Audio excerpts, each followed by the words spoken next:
24 अगस्त है। आइए 24 अगस्त में बनने वाले महत्वपूर्ण करंट अफेयर्स को देखते हैं। केंद्रीय कैबिनेट ने हाल ही में किस केंद्र शासित प्रदेश के लिए जम्मू कश्मीर उच्च न्यायालय की एक अस्थायी पीठ की स्थापना करने की मंजूरी दी है? लद्दाख। जम्मू और कश्मीर पुनर्गठन अधिनियम 2019 के तहत 31 अक्टूबर 2019 को तत्कालीन जम्मू कश्मीर राज्य को दो अलग अलग केंद्रशासित प्रदेशों जम्मू और कश्मीर तथा लद्दाख में बांट दिया गया था। इस अधिनियम से अनुच्छेद 370 के विशेष दर्जे को समाप्त कर दिया गया था।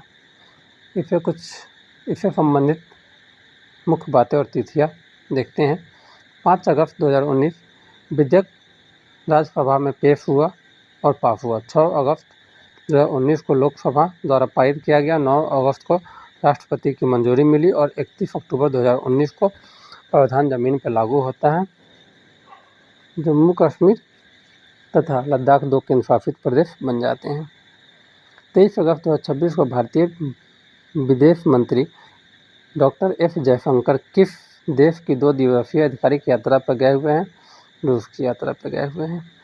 किस कंपनी को प्रधानमंत्री इंटर्नशिप योजना स्कीम अवार्ड में ओवरऑल चैंपियन के खिताब से नवाजा गया है? महिंद्रा कंपनी को। भारत सरकार की प्रधानमंत्री इंटर्नशिप योजना का उद्देश्य युवाओं को देश की शीर्ष कंपनियों में व्यावहारिक कौशल और रोजगार के अवसर प्रदान करना था। कॉर्पोरेट कार्य मंत्रालय द्वारा महिंद्रा एंड महिंद्रा को यह पुरस्कार युवाओं का कौशल विकास और इस योजना को सबसे प्रभावी ढंग से लागू करने में उसके उत्कृष्ट योगदान के लिए दिया गया है। अंतरिक्ष दिवस किस ऐतिहासिक उपलब्धि की याद में मनाया जाता है? इसका उत्तर है चंद्रयान 3 की चंद्रमा पर सफल सॉफ्ट लैंडिंग। 23 अगस्त 2023 को भारत के चंद्रयान 3 मिशन ने चंद्रमा के अज्ञात दक्षिणी ध्रुव पर ऐतिहासिक सॉफ्ट लैंडिंग की थी। भारत ऐसे करने वाला दुनिया का पहला देश बना था। लॉन्चिंग की तारीख 14 जुलाई 2023 सतीश धवन केंद्र श्रीहरिकोटा से है। रॉकेट LV-M341 हाल ही में सुर्खियों में रहे केन बेतवा लिंक परियोजना रूप से भारत के किन क्षेत्र में पानी की कमी को दूर करने से संबंधित है? वह बुंदेलखंड। यह भारत की पहली नदी जोड़ो परियोजना है जिसके तहत केन नदी के अधिशेष पानी को बेतवा नदी के हस्तांतरण किया जाएगा। इसे मध्य प्रदेश, उत्तर प्रदेश। दामोदर घाटी परियोजना दामोदर नदी पे है, झारखंड और पश्चिम बंगाल। हीराकुंड परियोजना महानदी उड़ीसा। सरदार सरोवर परियोजना नर्मदा नदी। सरदार सरोवर परियोजना नर्मदा नदी राज्य गुजरात, मध्य प्रदेश, महाराष्ट्र और राजस्थान है। टिहरी बांध परियोजना भागीरथी नदी उत्तराखंड।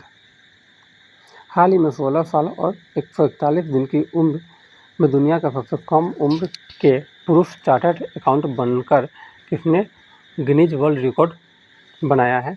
वह है लक्ष्मण मयप्पन। राष्ट्रीय महिला आयोग ने महिलाओं के डिजिटल सशक्तिकरण और AI जागरूकता के लिए यशोदा AI पहल शुरू किया है। यह जालंधर, पंजाब है। कुछ प्रमुख AI और पोर्टल। भापनी भाषा अनुवाद के लिए भारत सरकार का AI पोर्टल है। ऐरावत भारत का सुपर कंप्यूटर और AI अनुसंधान मंच है। मैट्री इलेक्ट्रॉनिक और सूचना प्रौद्योगिकी मंत्रालय जो भारत में डिजिटल और AI नीतियों का प्रमुख संचालक है। NITI Aayog AI for all रणनीति जारी करने वाला नीति आयोग। NetzGD राष्ट्रीय ई-शासन डिवीजन जो डिजिटल पहलों को लागू करता है। हाल ही में मिर्जा फखरुल इस्लाम आलमगीर के रूप में अपना 23वां राष्ट्रपति मिला है, वह है बांग्लादेश। बांग्लादेश के प्रधानमंत्री तारिक रहमान है। देश की राजधानी ढाका, मुद्रा टाका है। 26 मार्च 1971 को बांग्लादेश आज़ाद हुआ था। राष्ट्रीय गान अमार सोमार बांग्ला जिसे रविन्द्रनाथ टैगोर ने लिखा है। बांग्लादेश की आज़ादी के समय शेख मुजीबुर रहमान देश के पहले राष्ट्रपति और तजुद्दीन अहमद पहले प्रधानमंत्री बने थे। बैडमिंटन वर्ल्ड फेडरेशन विश्व बैडमिंटन चैंपियनशिप के 30वें संस्करण की मेजबानी भारत का कौन सा शहर करेगा? नई दिल्ली करेगा। इसकी स्थापना 5 जुलाई 1934 को इंटरनेशनल बैडमिंटन फेडरेशन के रूप में हुआ था। वर्ष 1906 में इसका नाम बदलकर बैडमिंटन वर्ल्ड फेडरेशन कर दिया गया। मुख्यालय कोलालमपुर में है। अध्यक्ष खून इंग पटामा। 23 अगस्त को दिल्ली पुलिस ने आरक्षण सुधारों के खिलाफ होने वाले प्रदर्शनों को रोकने के लिए जंतर मंतर पर भारतीय नागरिक सुरक्षा संहिता के धारा के तहत रोका गया था।